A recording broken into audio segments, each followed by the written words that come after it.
Greetings, everyone. Welcome to the LiftAffect podcast. I am your host, Matt McNeil, founder, clinical director, and director of human performance at LiftAffect, where we assist professional pilots with maintaining better mental health and optimizing their mental skills. The goal of this podcast is simple: to help pilots and other high liability professionals and disciplines come out of the shadows to discover how we can live better lives personally and professionally. Join us each episode as we discuss various topics ranging from mental health, mental skills and performance, to business, entrepreneurship, and a few other surprises along the way.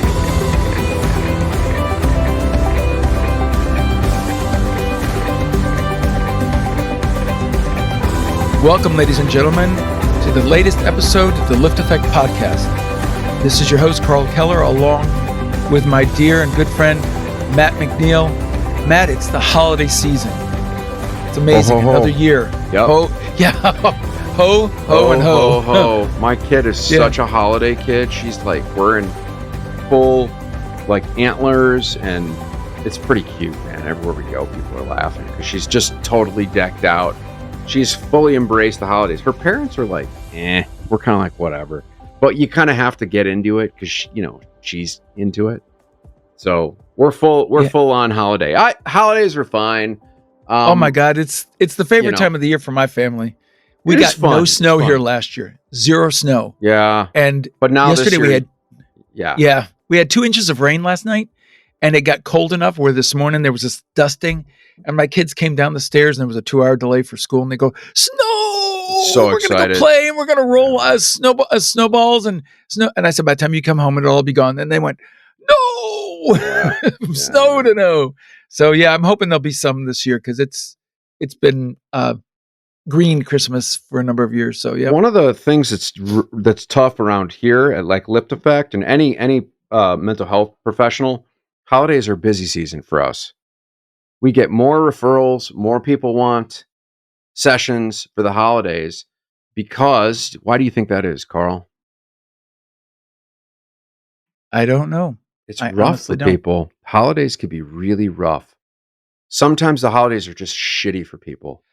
I guess I've always been of those that I look forward to, and it always brings me joy and makes me feel better. But I guess, I could, for some it does. It's kind of like it reinforces triggering the downside of things. But I've always looked at it as an uplifting. It's a very triggering thing for people, especially if they don't have family, or if the family they have is not really the family that they prefer. And it brings people together. There's this, we've got to get together because it's the holidays. We're supposed to do this. It's kind of this manufactured fun for some people. And that can become really stressful and really painful. And so one of the things I wanted to talk about, I thought since we were out of the integrity piece and we're approaching the holidays, we still got a couple weeks before the big, a few weeks before all the holidays, or if you're, celebrate, if you're Jewish, the holidays already started for you. But I thought we could talk about boundaries with family. So maybe you can navigate some tough situations that you might not have control over. There's a way that you can actually navigate this without having to control them. And the way that we do that is with something called boundaries. And we're going to do a deeper dive into boundaries at some point. But I thought we would talk about boundaries and what I like to refer to as self-boundaries, because boundaries are about what you do, not what anybody else does. And so one of the things that we're working with clients on as we approach the holidays is, well, let's identify some ways in which you can have self-boundaries with challenging family during the holiday season. So the first thing you want to do is you want to identify your boundary conflicts. And I like to think just like we have property lines that you can take ownership of. Well, you can take ownership of yourself. If you can't, because here's the deal, if you don't know what's going on inside you, if you can't use your strength to say no without some sort of conflict inside of you, then you have an internal boundary conflict. So to ID these, you need to look at the difference between love and limits. Does love and limits, do they create internal conflict for you? I mean, love is infinite, but limits aren't. So you may have been taught, and here's where it becomes a little dicey for folks. You might have been taught that having boundaries is going to hurt other people, that you can actually injure them by saying no to them. You're going to cause them harm. And so what happens is we have fear of loss, especially if your past experience includes people that withhold love from you. Did you have parents or siblings or that says, if you exercise any sort of autonomy or any sort of boundary, then I'm going to withhold love from you or I'm going to retaliate against you. I kind of always looked at limits the other way as far as to protect me. And to so that I'd limit my exposure or don't go too far where I've exposed myself or put myself in a position I can't get back from or get out of. You don't have. So I've kind of looked at it the other way. You don't have an Irish Italian family where it's a Catholic, where it's I'm German. You don't eat my food. You're somehow hurting me. You're killing your mother. Oh, do you want your mother to die because you don't love your mother because you're not hungry? Oh. I mean, this is real stuff, right? I'm German and Italian, so there you you got the Italian side. Then it's like you don't eat my cooking. You must want me to die then. I mean, it's like, so the question I ask for the listeners: what are you afraid of? What are you afraid will happen if you say no? If you've got boundary issues, there's something that you're afraid is going to happen by saying no. So find the fear, and then we got to start to reprogram a little bit what's going on here. So that's identify your boundary conflict. Second, take responsibility for your behavior. We talked about this in the integrity conversation about responsibility. Freedom and responsibility together. Responsibleness, as Viktor Frankl used to say. Responsibility is not duty, but rather it's a way of being. It's a way of being in the world. And so it means taking ownership of something, yourself. Boundaries define what I am responsible for. That's what my self boundaries define. It's the ability to respond to your situation, whether it is your fault or really whether it's theirs. If Uncle Eddie, is drunk in the yard, screaming profanities, or racial slurs, you can't. That's not. You can't take responsibility for him. But you can take responsibility for how you choose to respond to this. And this helps control the elements that you actually have control over. And then let go of the elements that you do not have control over. So responsibility is responding. So you've got to be able to step up and take responsibility. Your thoughts? I agree. The other part, and again, I'm going to go back to kind of what I said earlier, but I'll put it in aviation terms. When I was flying, especially like when I flew in fighters, part of it was you knew from your flight manual what the boundary, or in this case, the envelope of was, and you always knew when you exceeded it, like if you departed control and stuff like that.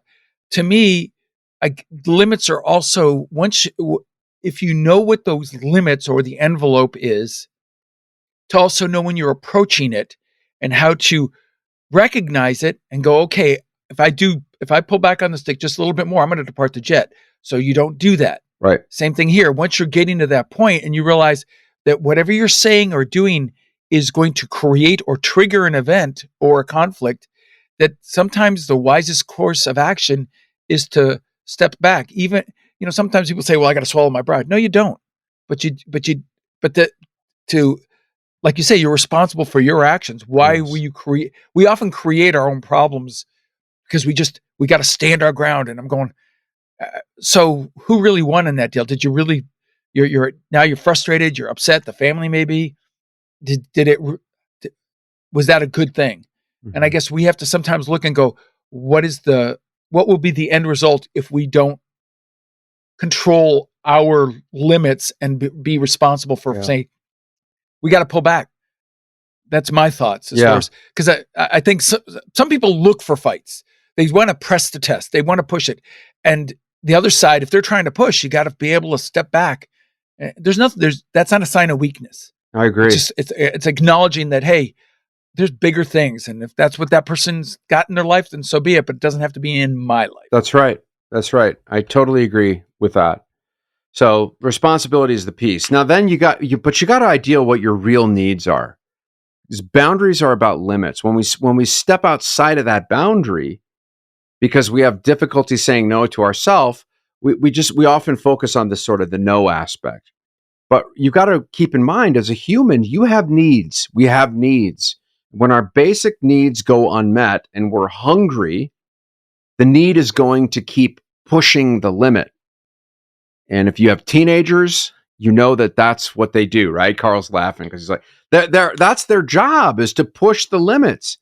And sometimes adolescents, when the ones that go off the rails, when you're seeing them, out at the mall, and you're like thinking, man, look at that kid that it's just gone completely off the rails. Well, look deeper, because generally, they have very deep unmet needs that are not being satiated, which is why they have gone off the rails.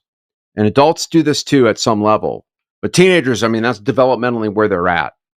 So the simplest way to ID your basic needs is just go back to your basics.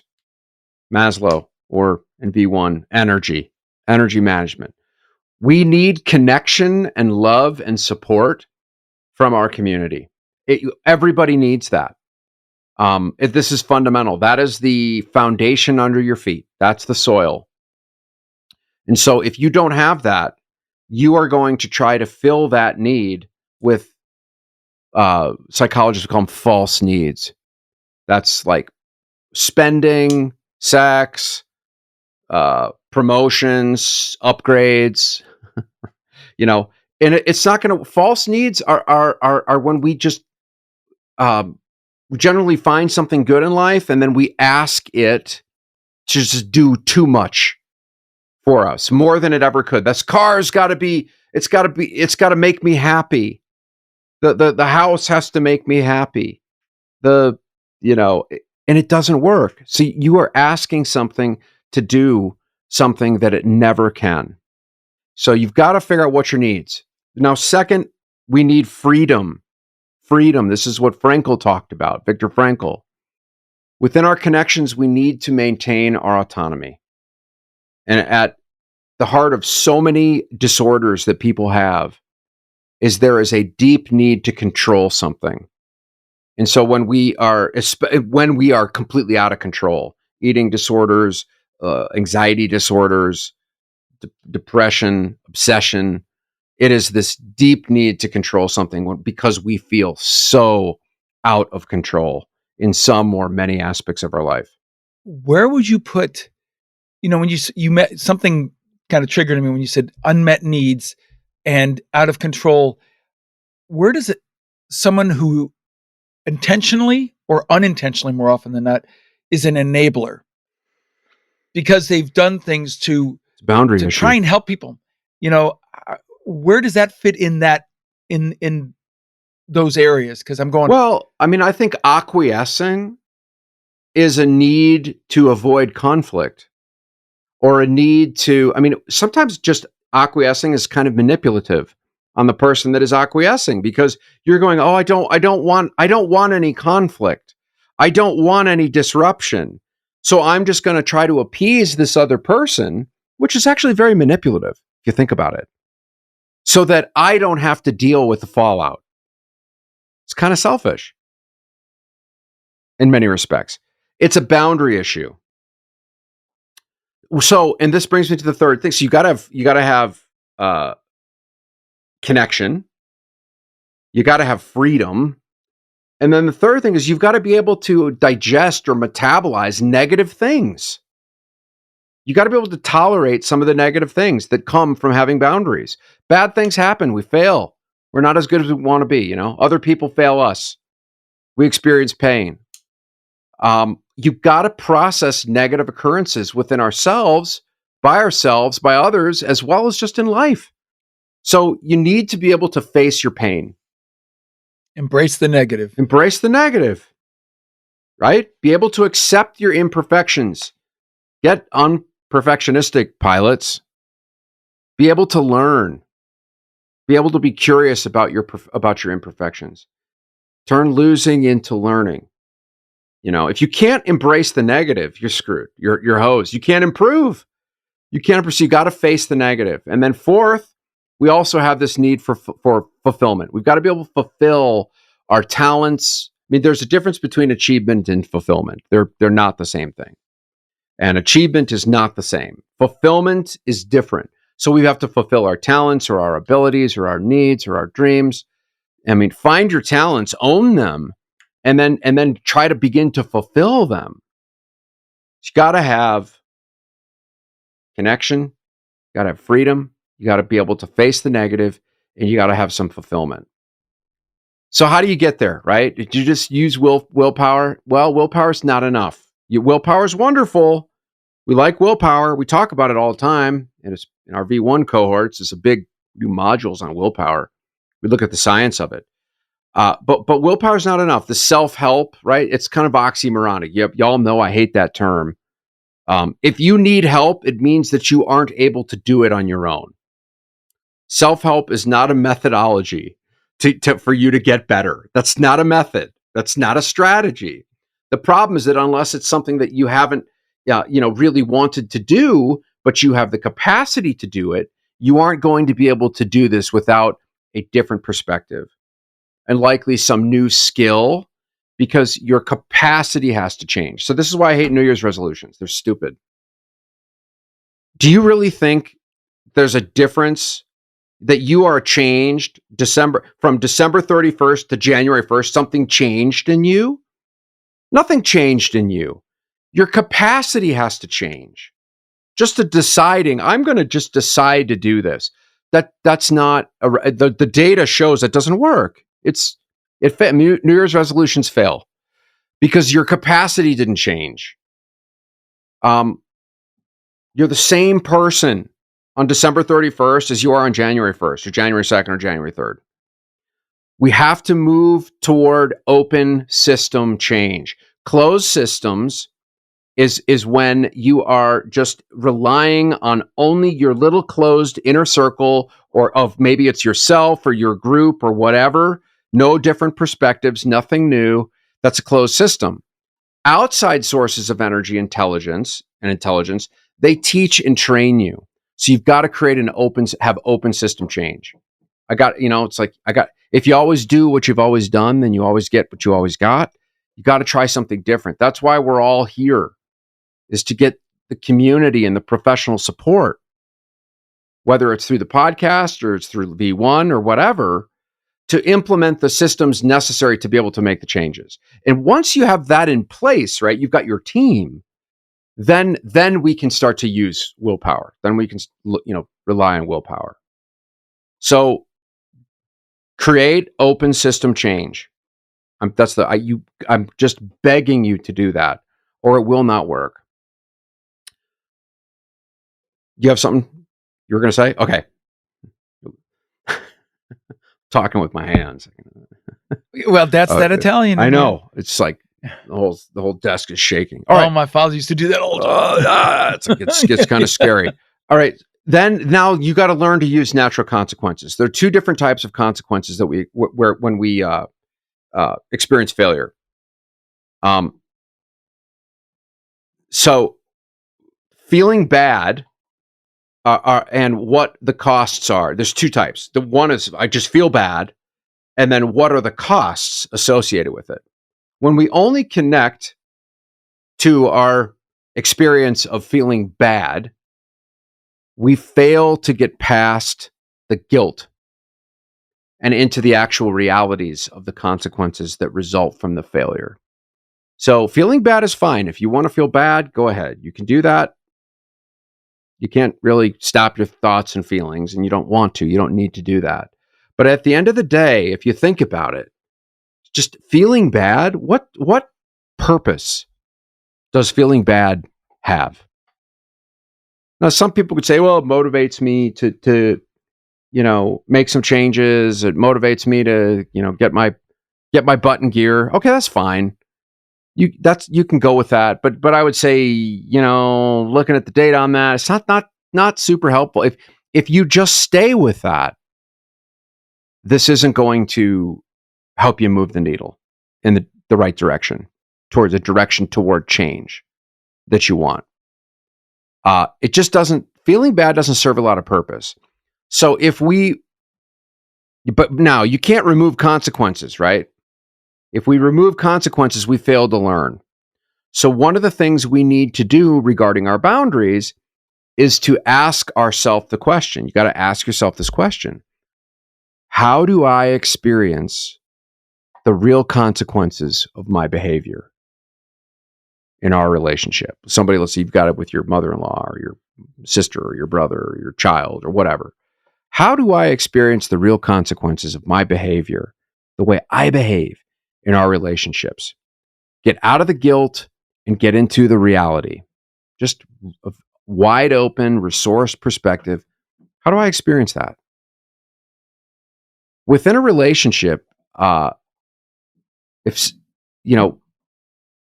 someone wants to do something or they don't want to do something. That's what a relationship is. So here's a couple questions to get this going. One, find a friend, somebody that you trust, and ask them. Somebody that's going to really give you feedback. And ask them, what is it like to be on the other side of me?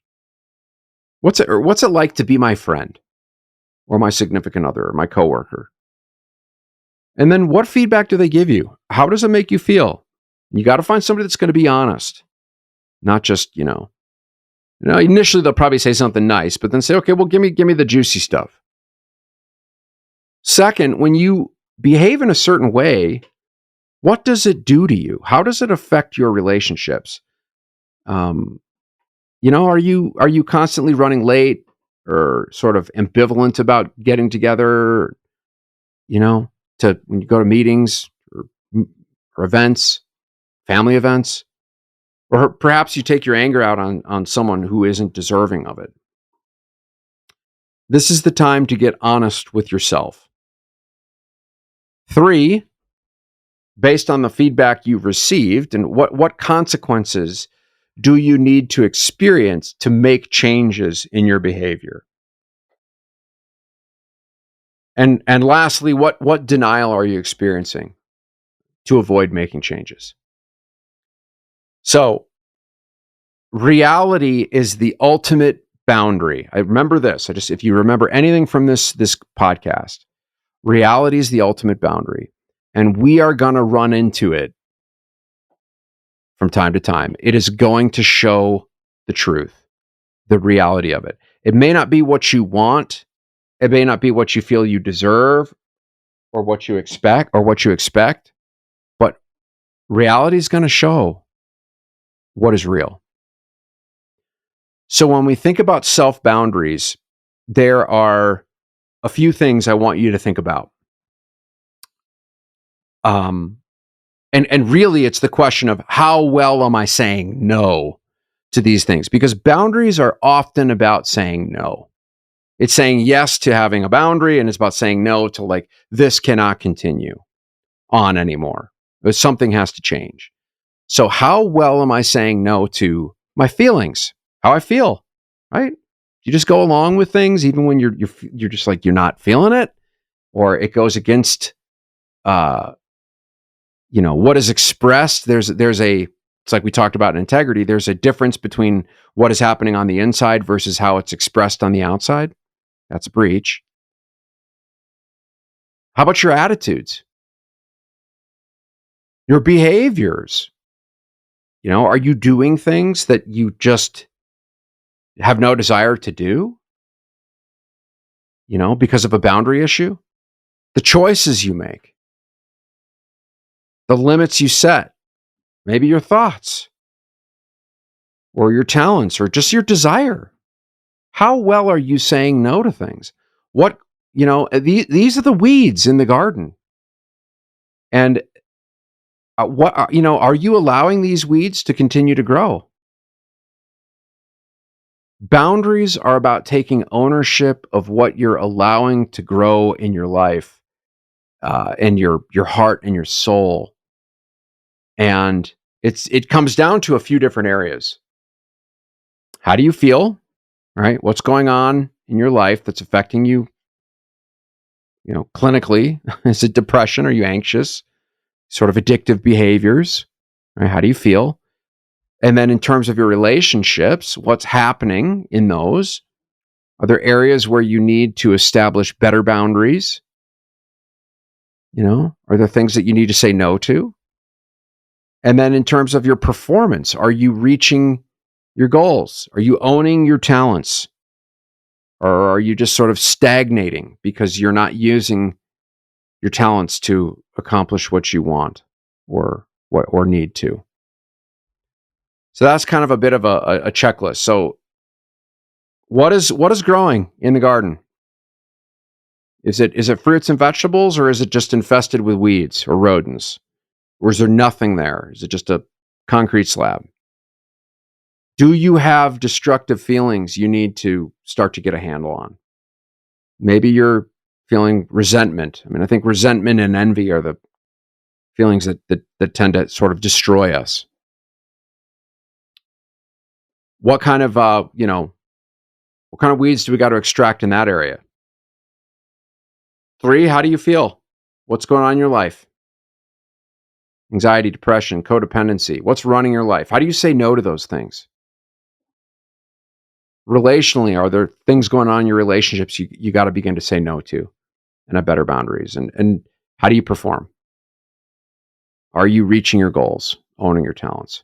So one of the things that research shows us is that you've got to be able to see the future. You got to be able to see the future, your life with healthy self boundaries. If you can't actually see the future of what life will look like with self boundaries, you're not going to have any desire to actually implement things to make boundaries. So vision is one of the most important things that you can have in your life. Seeing your future before it exists is vital if you want to be able to direct yourself toward something different. Without having a vision of your boundaries, of what that's going to look like, you won't be able to execute. You're not going to be able to implement. So what help will you need in order to get there? Who will need to be involved in order for you to get there? How will you be able to hold yourself accountable? How will you handle setbacks that are inevitably going to happen along the way as you're trying to develop some boundaries? So we've covered all the steps. You got to be able to envision a future of what boundaries are going to look like for yourself. And then what are you going to do to get some support? Maybe it's a friend, maybe it's a therapist, maybe it's a coach, maybe it's taking this and going deeper into it. But you got to have that vision. So as we're running out of time, I wanted to keep this one short. I really encourage you to identify your boundary conflicts, take some responsibility for your behavior, figure out what your real needs are. And just know as human beings, we need connection, we need freedom, and we've got to be able to digest negative things. You can't just use willpower. You've got to, don't just try to self-help yourself. Get some open system change to be able to give yourself a chance to execute willpower with some support. Use natural consequences. You could just feel bad, but I would say, what are the costs that are associated with these consequences? That's more meaningful than you just sitting there feeling shitty about it. What are the costs? Connect with that. Ask yourself those questions I posed. Use reality. Reality is always going to prove itself. You're going to bump up into it from time to time. And the reality is what speaks the most is at the end of the day, reality is reality. You got to be able to look at that. Figure out how well are you saying no to your feelings and your attitudes, your behaviors, your choices, your limits, your thoughts, your talents, your desires. Where are the weeds that you got to extract? How are you in your relationships? How are you with you feel? How are you in how you perform? and then see the future of what life could look like with some very healthy self boundaries. Have some vision and figure out what is the help that you need to elicit to help you get there. That is my plea for the holidays, for those of you that struggle with the holidays, and a lot of you do. It can be a really tough time for many of you. I hope that that's helpful. All I would say is, because you want it a certain way doesn't mean that that's the way it is. As much as we want it to be, like you say, you can have a vision for what you want it to be, but that doesn't mean that's the way it is.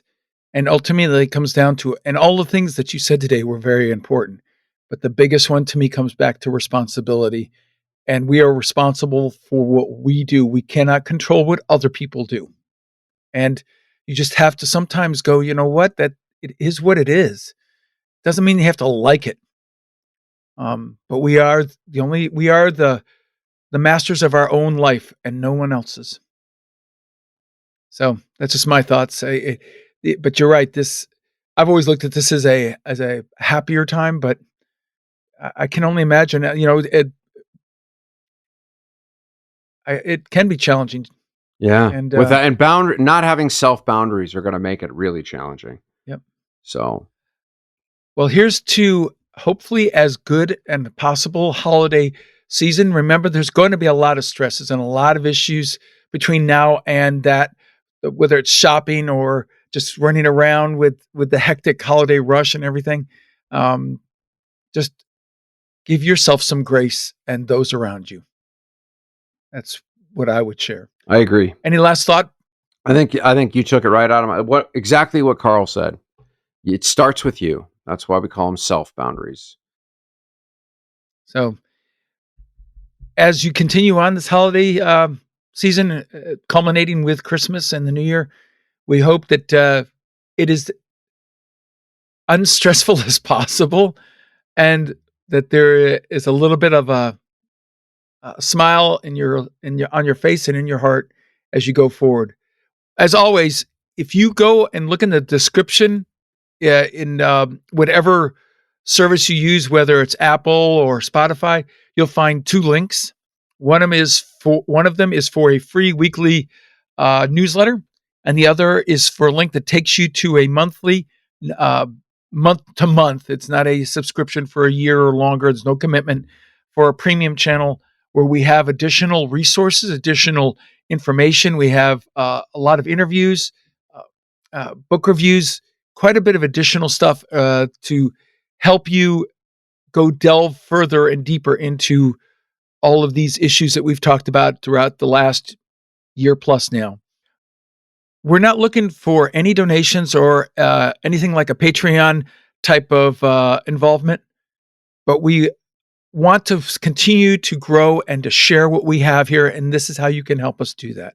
We really look forward to your opportunities to see what we have to offer and hopefully give feedback. Inside the premium channel, you can ask questions. If you're not in the premium channel, you can leave comments with podcast@LiftAffect.com. But regardless, please continue to share what we have here to others. Whether it's on the free or the premium side, this allows us to grow. And that's really what we want to do, to share this and help other people. With that, we thank you. We look forward to seeing you in the rest of this year, which is 2 or 3 episodes left, and then into the new year.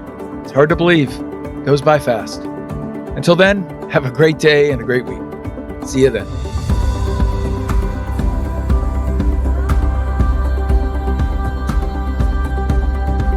Thank you for listening to this week's episode of the LiftAffect podcast. If you want to dive deeper into this episode and every episode, go to the LiftAffectPodcast.podbean, that's podbean.com. If you're enjoying the show, we would love it if you'd follow us on Spotify and rate, review, and subscribe on Apple Podcasts. We really appreciate your support. You can find me on Facebook, Instagram, and LinkedIn, all with the ID Matthew McNeil. This show is brought to you by LiftAffect, a clinical mental health and consulting company that assists air carriers, corporate flight departments, pilot unions, and commercial pilots by providing comprehensive psychotherapy and mental coaching services to pilots with mental health and mental performance-related issues. Visit LiftAffect.com, that's LiftAffect.com, to book your free consultation. And finally, this podcast is for general informational purposes only. It does not constitute the practice of counseling, psychotherapy, medicine, or any other healthcare service, including the giving of medical advice. No therapeutic or provider-patient relationship is formed. The use of this information and any materials linked to this podcast is at the user's own risk. The content of this podcast is not intended to be a substitute for professional psychological advice, diagnosis, or treatment.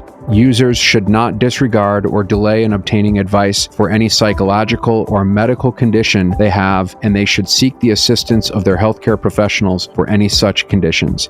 Thanks for tuning in, and we'll see you next time on the LiftAffect podcast.